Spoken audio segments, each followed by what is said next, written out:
What happens when a CEO hears his own employees laughing at the very customers who keep the lights on? Yaron Chase stood in the back hallway of his 7th Buffett location, zipping up a wrinkled gray polo with a fake name tag that read, Todd. He adjusted the baseball cap low over his face and checked his reflection in the metal panel of a fridge.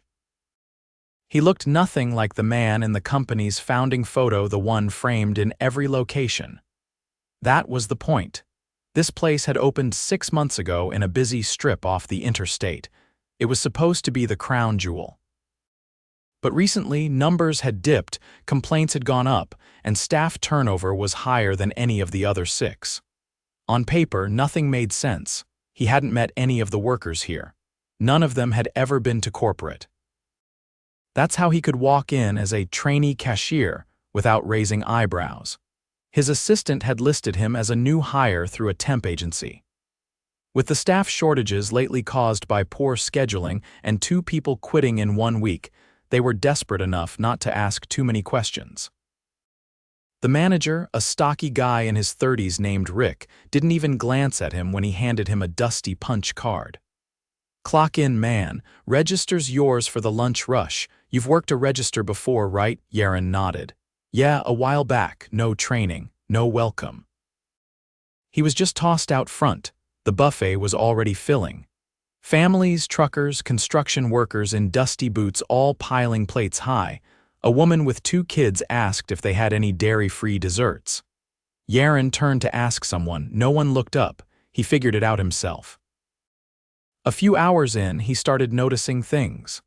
The line was long, but the 2 other cashiers kept disappearing. One of them, a skinny guy with shaggy hair named Trent, would vanish behind the soda station every 20 minutes. The other, a girl named Lexi, spent most of her time scrolling on her phone behind the counter. Yaron kept his head down and kept working. Around 2:30, the rush slowed. That's when he heard it. Trent had just returned from another one of his mystery breaks. He leaned against the counter next to Lexi and jerked his thumb toward a table of larger customers finishing their food. "Dude, I swear, if that guy goes up for a 4th plate, I'm calling animal control." Lexi snorted. "I don't get why we let people like that in. They eat enough for 5 people and then complain that the ice cream machine's down." Yaron froze. They weren't whispering. They weren't even trying to hide it. He stole a glance at the family. They were talking about just regular folks. A dad with his teenage son, both of them laughing over some joke. "Nothing weird, nothing wrong," Trent kept going. "Last week, that lady with the walker, she loaded her purse with brownies. Swear to God, you don't get that big from just eating here, though." Lexi laughed louder. Yaron's hands clenched beneath the counter. He looked around to see if anyone else had heard. A young server, Olivia Overton, stood across the floor, wiping down a table. She looked up, caught his eye, then quickly looked away. Her lips pressed into a tight line. He stepped away from the register and walked toward her. "You okay?" he asked quietly. Olivia nodded but didn't look up. "They talk like that all the time," she muttered. "I've told the manager. He said people need to toughen up." "Rick," she nodded again. "Why stay?" Yaron asked. She hesitated, then shrugged. "I need the hours, and some customers are really kind. I focus on them." Yaron glanced back at the register. Trent had disappeared again. Lexi was texting. He turned back to Olivia. "If someone from corporate came, would you tell them what's been going on?" She looked up at him for the first time. Her eyes were tired but steady. "If I thought it'd change anything, yeah, I would." Yaron gave a small nod. "Good to know." He walked back to the counter. The next customer in line handed him a 20. He smiled at them, rang them up, and handed back change with a calm voice.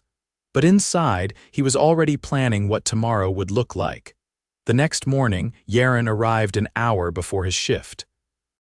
The sun hadn't fully come up yet, and the parking lot was mostly empty.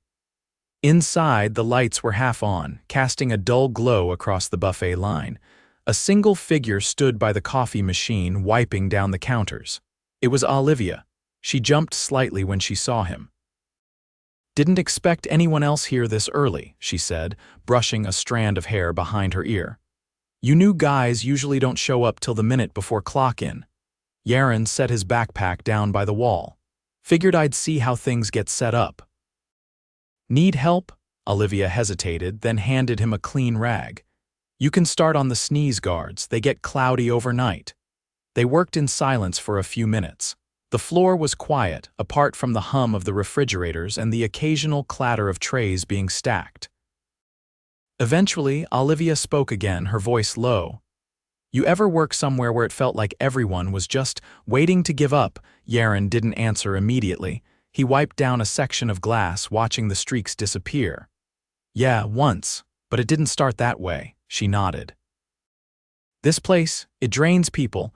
I've seen 3 dishwashers quit in the past month. One of them walked out in the middle of dinner service, didn't even take off the gloves. He looked at her. What's the worst part? Olivia leaned against the metal counter. It's not just the hours or the pay. It's the way people talk to you, like you're invisible, or worse, like you deserve it. Before Yaron could reply, Rick came in through the back door, holding a half-eaten breakfast sandwich and a coffee. He spotted them and frowned. You two having a tea party or something? Let's move it along, Olivia straightened. We've already finished the salad bar and the hot trays are warming. Rick didn't acknowledge her. He looked at Yaron. You Todd, right? You're on register again. Trent's coming in late. Surprise, surprise. Yaron gave a quiet nod and headed to the front. By late morning, the dining room was filling. A tour bus had dropped off a group earlier than expected, and the line wrapped nearly to the door. Yaron scanned items, gave change, and stayed alert. He watched as Lexi arrived 20 minutes into the rush, already chewing gum and carrying a drink from a nearby gas station. She tossed her bag under the counter and took her place at the second register without a word. She didn't greet any customers. She didn't look up once. An elderly couple approached her line. The man used a cane and the woman leaned heavily on his arm. They spoke softly, asking about the senior discount. Lexi rolled her eyes just enough for Yaron to catch it. We don't do that anymore, she said flatly, even though the sign was still posted above her register. The couple glanced at each other, confused. The woman spoke again, gently. We've always, Lexi cut her off. Maybe you're thinking of another location. The man reached for his wallet, clearly embarrassed. Yaron stepped away from his own line and approached them. Hi there, he said. I can take care of that for you. He turned to Lexi. Go take your break. She narrowed her eyes. I just got here. Yaron didn't blink. Then go clock in, properly. She scoffed but walked off, muttering something under her breath. Yaron turned back to the couple. I'm really sorry about that. You're absolutely right, the discount still applies. Let me get that fixed. They nodded, grateful but clearly unsettled. After they walked away, Olivia appeared beside him carrying a tray of clean plates. She does that all the time, she said, barely above a whisper. Especially with older customers. Acts like they're a burden. Yaron's jaw tightened. Does Rick know? Olivia gave a tired laugh. He saw her do it last week, said she was probably just having a rough day. Yaron looked at the clock. Trent was still nowhere to be seen. By the time lunch hit full swing, the kitchen was behind. Steam from the hot trays fogged the glass. The fried chicken was gone. The mashed potatoes were down to a crust at the bottom of the pan, and no one seemed to know when more food was coming out. Yaron stepped into the back for just a moment to grab more serving utensils and stopped cold. The kitchen was chaos. One cook stood at the grill, flipping burgers 2 at a time with sweat dripping from his brow. Another was elbow deep in a bin of coleslaw, frantically mixing. No sign of the kitchen manager, no organization, no rhythm. A teenaged dishwasher struggled to move a tall rack of trays. He slipped, and the rack clanged into the metal wall with a sharp bang. No one helped him. Yaron looked around and spotted a clipboard on the prep table. He scanned the schedule, only 3 cooks on for the entire lunch block. 2 dishwashers, no prep support, no manager on the floor. He walked back out to the front, stepping past Lexi, who had returned and was now texting behind the register again. Lexi, he said calmly, take over my line, I'll be in the back. She didn't move. I'm not doing double shift. You're the new guy, not my problem. He stared at her. Rick appeared from the hallway, finishing another cup of coffee. Is there an issue? Yaron turned to him. Yeah. The kitchen's understaffed. 2 people are working the entire line and your cashier refuses to do her job. Rick raised an eyebrow. You're not in charge here, Todd. Yaron didn't flinch. Then maybe someone should be. Rick stepped closer. You're a trainee. Don't overstep. Yaron's voice stayed level. And you're the manager, so manage. The tension between them was thick enough to pull attention from nearby employees. Olivia had stopped mid-wipe and was now watching from across the room. Rick laughed under his breath. You think you know how this place runs after 2 days. You have no idea the kind of pressure I'm under. Corporate doesn't give a damn what happens in the trenches. Yaron's eyes didn't move. You're about to find out otherwise. Before Rick could respond, a loud crash from the back drew everyone's attention. The teen dishwasher had dropped a full tray of glasses. Shards scattered across the tile. From the front counter, Trent finally arrived late, face flushed, hoodie half-zipped. Rick turned and shouted, "What the hell, Mateo? That's the 3rd tray this week." The dishwasher, Mateo, looked up, hands shaking. I didn't mean to. Rick cut him off. If you can't handle this job, go mop floors somewhere else. Mateo's voice cracked. You told me I'd have help today. Rick didn't answer. Trent walked past the scene like it didn't matter. Yaron stepped forward. That's enough. Rick turned. Excuse me? Yaron took off his cap and pulled the name tag from his shirt. My name's Yaron Chase. I own this company. Silence. Lexi's phone slid quietly into her pocket. Trent stopped mid-step. Olivia's hand covered her mouth. Rick's face drained of color. You're kidding. I'm not, Yaron said, and I've seen enough. He pointed at Lexi. You're done. Go clean out your locker. She opened her mouth, but he didn't give her a chance to speak. Trent, you've worked a total of 20 minutes since I got here. You're done too. I'll have security escort you both out if I need to. Trent didn't argue. He turned and walked toward the back. Yaron looked at Rick. You've been ignoring complaints, overworking your team, and enabling harassment. You're finished. Leave. Rick stood frozen for a moment, then stormed toward the office, slamming the door behind him. Yaron turned to Mateo, who was still crouched beside the broken glass. Are you okay? Mateo nodded slowly. Yeah, I think so. You'll have help by tonight, Yaron said, and you're getting a raise. Mateo blinked at him, stunned. Yaron walked toward Olivia, who hadn't moved. You still want to be here? He asked. She looked at him. If it's different, yeah. It will be, he said. Starting now. By the time the last customer left that afternoon, the dining room was quiet enough to hear the hum of the refrigeration units. Dishes were still piled up in the back, and the kitchen smelled of old fryer oil and bleach. But the tension that had clung to the walls for the past 2 days had been cut loose. Yaron stood by the front counter, arms crossed, watching Olivia and Mateo sweep near the soda fountain. Neither spoke, but neither looked away anymore either. A young man in a blue button-down and slacks entered through the side door.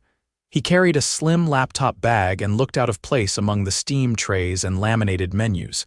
Yaron stepped forward. Daniel, you made good time. Daniel nodded.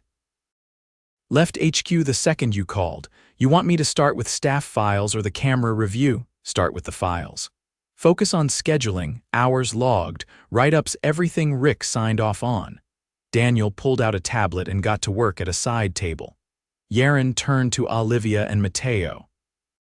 Take a seat, he said. I want your help with something. They hesitated. You're not in trouble, I just need the full picture. They sat in a booth near the window, still in uniform. Mateo kept glancing toward the kitchen as if expecting someone to call him back in. Yaron sat across from them. I want to know what I've missed, he said. Not rumors, not guesses. What's been happening here? Mateo looked at Olivia. She gave a small nod, then turned to Yaron. Schedules are all over the place, she said. Some weeks I get 30 hours, then the next I'm lucky to hit 10. But Lexi and Trent, they always got the full shifts, even when they showed up late. Mateo added, Rick told me I couldn't pick up extra hours unless I did closing by myself. but that usually meant staying till almost midnight and the bus stops running at 10, so I had to walk. Yaron frowned. Did you say anything? Matteo shook his head. Didn't think it would matter. Last guy who complained got moved to weekends only. Olivia looked at Yaron carefully. You're not going to just do this once and disappear, are you? No, he said. This isn't for show. Daniel approached them. Found something, want to see? Yaron stood and followed him to the counter. Daniel turned the screen toward him. Rick logged Lexi for full 8-hour shifts even on days she didn't clock in. Same with Trent, but Olivia and Matteo, their hours are scattered and in 2 cases smaller than what the cameras show. Yaron tightened his jaw. Was payroll adjusted to match? No. Lexi was getting paid for hours she never worked, and Rick signed off on it. Print everything. I want physical copies. Daniel nodded. Yaron walked to the back, past the kitchen door and into the narrow office. It still smelled like stale cologne and burned coffee. He opened the top drawer of the desk. A stack of write-up slips sat inside, most with the same name, Olivia Overton. Notes like slow clearing tables, attitude toward management, and failure to follow dress code were scribbled on them in rushed handwriting. Every slip was unsigned by the employee. No confirmation, no documentation. He grabbed them all and carried them out to the dining room. Recognize these? He asked Olivia, setting the stack on the table. She looked down, her face unreadable. Didn't know he was keeping that many. Did you refuse to sign them? I was never shown most of them. He just said, watch yourself or next time you're off the schedule. After a while, I stopped asking. Yaron didn't reply. He picked up the stack, walked to the nearest trash bin and dropped them in. He turned to Matteo. You're scheduled tonight? Yeah, closing shift, just me and one line cook. Go home, you've done enough this week. Take tomorrow too. Matteo's eyes widened. But there's no one else. I'm not leaving it open, I'll be here. You're going to cook, if I have to. Matteo hesitated. You know how to clean a grease trap. Yaron gave a short laugh. Not lately, but I'll learn. Daniel looked up from his screen. Want me to call in temp support? 3 people, Yaron said. Kitchen, dish, front of house. Temporary, but I want them vetted. No shortcuts. Daniel nodded. By early evening, the new temps had arrived. One was a line cook from a nearby location who had worked under a different manager. The others were agency hires briefed quickly, paired up with Olivia for a walk through, and assigned clear tasks. Yaron pulled on gloves and stepped onto the dish line. The machine hissed steam into his face as he loaded trays and silverware, finding a rhythm in the noise. Midway through the rush, a woman in her 50s approached the counter. Her left hand trembled slightly as she held her tray, and she had a faded veteran's patch sewn onto her jacket. Olivia noticed her first. Hi, Miss Lillian, I've got your usual spot ready. The woman smiled, her voice quiet. You remembered. Of course.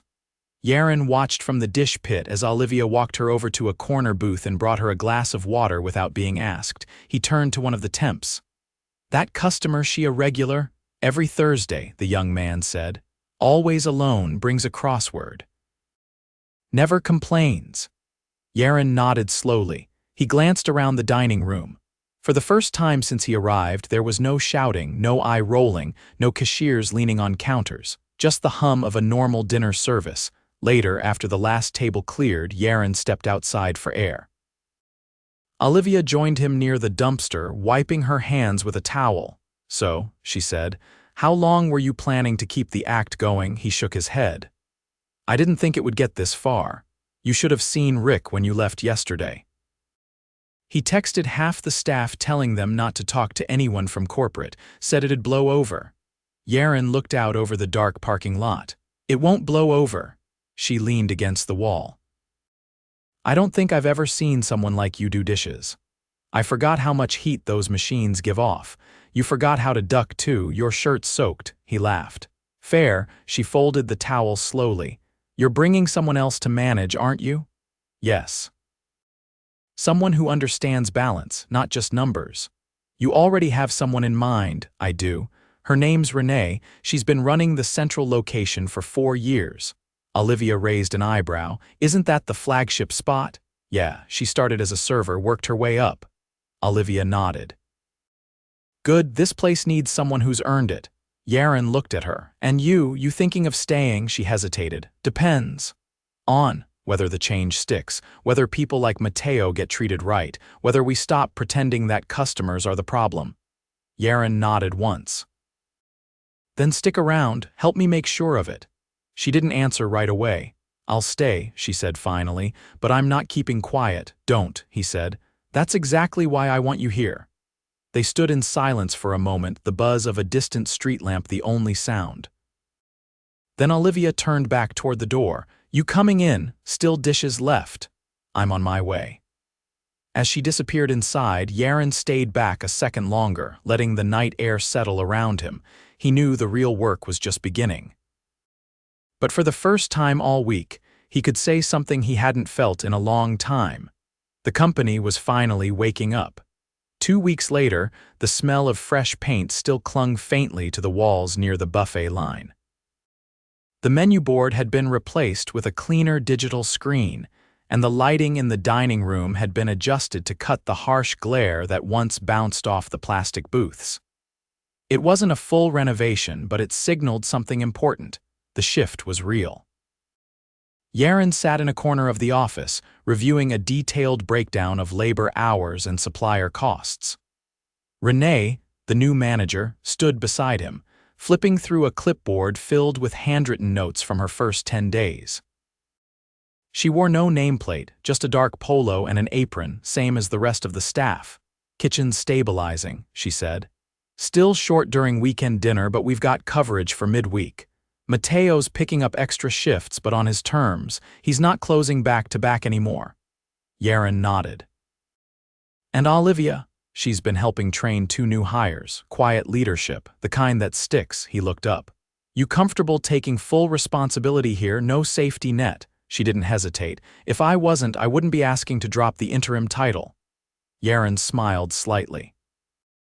Then it's yours, full authority, no interference from HQ unless you ask for it. She nodded once, then turned toward the door. You should be out there. We're doing the team sit down in 5. I'll be right behind you. In the dining room, 20 chairs had been pulled into a loose circle. No podium, no announcements over the intercom. Just the staff gathered in their uniforms, some with towels slung over their shoulders, others still carrying notepads tucked in apron pockets. Olivia stood near the back, arms crossed, eyes scanning the room. Mateo sat near the front, a small notepad resting on his knee. The new hires Jules and Reina were seated beside the drink station, both still learning the rhythm but already showing up on time and pulling their weight. Yaron stepped into the circle and remained standing. I'm not going to take much of your time, he said. You've already given me more than I expected. A few heads nodded, no one interrupted. You've all seen what happens when a place runs on fear, favoritism, and silence. That's not leadership, that's abandonment. And I let it happen by being too distant.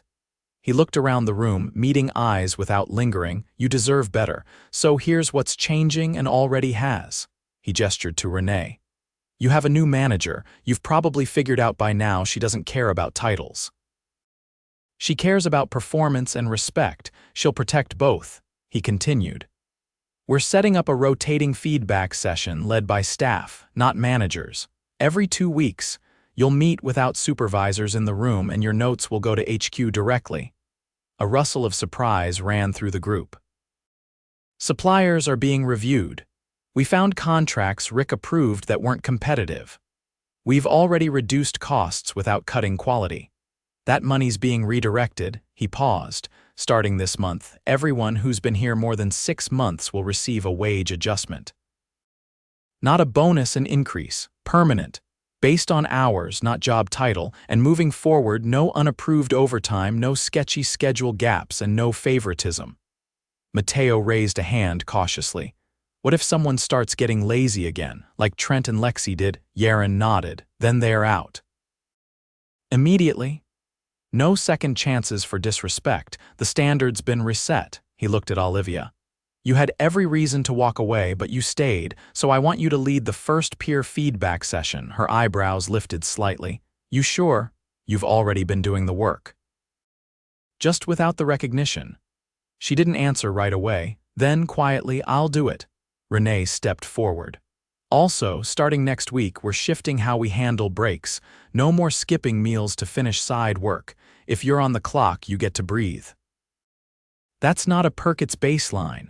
A few employees exchanged glances. Surprised, Jules leaned forward. What about back pay? I looked over my last month's stubs and some hours weren't logged right. Yaron answered. We're processing reimbursements. If you've got discrepancies, bring them to Daniel. He's the payroll lead. He'll be here all day tomorrow. Raina, the newest hire, raised her hand. Do we get to talk about customer issues too, like when people get aggressive? Renee nodded. Yes. We're putting together a policy for handling abusive behavior. We'll support you, but we need you to report it when it happens. No more suffering in silence. There were no cheers, no applause, just a collective stillness, a kind of cautious hope settling in. Yaron waited a beat. This place doesn't fix itself overnight, he said. You'll still have rough days. You'll still run out of mashed potatoes at the worst possible time. A few chuckles broke the tension. But you won't be alone anymore. That's my promise. And if I break it, I expect you to tell me. No one spoke for a moment. Then Matteo asked, Are you going back to corporate now? I'll be in and out, Yaron said. But I'm not disappearing.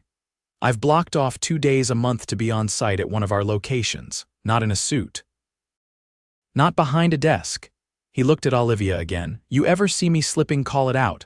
I will, she said. The meeting broke soon after. No one rushed out. Staff lingered, talking in smaller circles. Renee stepped aside with a cook to go over the next week's ordering.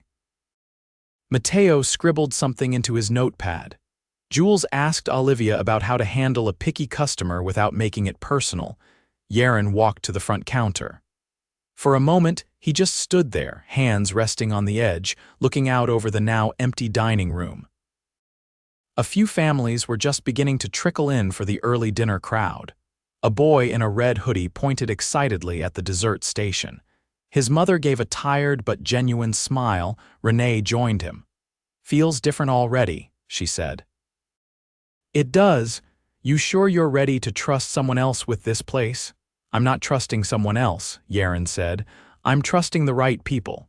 She nodded once. Then you've got nothing to worry about. He watched as Olivia handed a wrap-to-go box to the elderly woman who always came in on Thursdays. The woman leaned in and said something that made Olivia laugh, then walked slowly toward the door. Yaron turned back to Renee. Let's get to work.